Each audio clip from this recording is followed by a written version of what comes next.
Nilalait nila yung mga construction worker na mababaho daw, libagin, nakakadiri. Akala mo naman talaga kung kagaganda ng mga buhay ng mga to. Ang lakas manlait ng kapwa. Anong masama sa pagiging construction worker? Construction worker ka man o naman trabaho mo, basta hindi ka nagnanakaw, marangal na trabaho yan.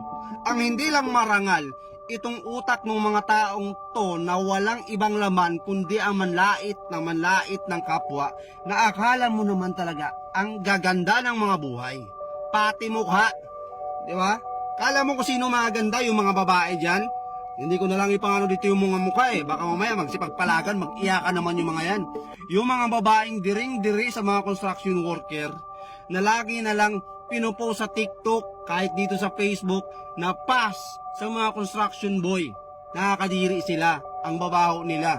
May mga vlogger dyan, kilala nyo na yan, kahit di ko nasabihin, napanood nyo rin naman yan.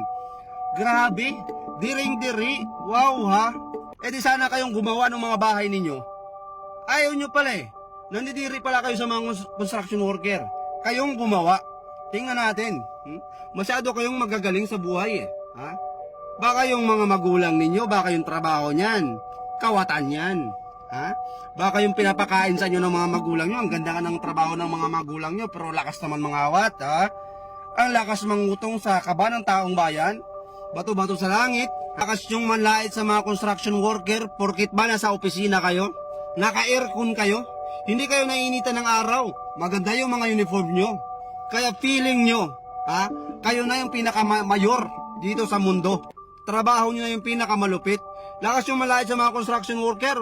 Baka nga, sagad kayo sa utang eh. Ha? Baka yung ATM nyo nakasangla. Tapos lait kayo ng lait sa mga construction worker. Ang mahirap nyan, mas malaki pa yung sahod ng mga construction worker kaysa sa inyo. Yun yung katotohanan. Yung mga construction worker na yan, pag skill ka, mason ka, karpintero ka, magkano yung mga arawan ng mga yan? Nangungontrata pa yan. May sideline pa yan. Ikaw, tingnan nyo muna yung mga sarili ninyo. Baka nga hindi nyo kayang buhayin yung mga sarili ninyo eh. Tapos ang lakas nyo ng manlait ng trabaho ng iba. Baka nga palamunin pa kayo sa bahay ninyo. Yung mga babae dyan, ang lakas magsalita. Ha? Pa sa mga construction boy. Tapos yung mga napangasawa, ang pupugi, wala namang alam na trabaho, palamunin. Oh, real talk. Real talk, babae pa yung nagtatrabaho. Yung lalaki nasa bahay lang kasi nga, pass daw siya sa construction boy kasi nakakadiri. Mababaho. O nag-asawa ng pogi ngayon, yung pogi, saksaka ng tamad. Oh, siya yung nagtatrabaho, magaling, palakpakan. Magiting kang babae ka.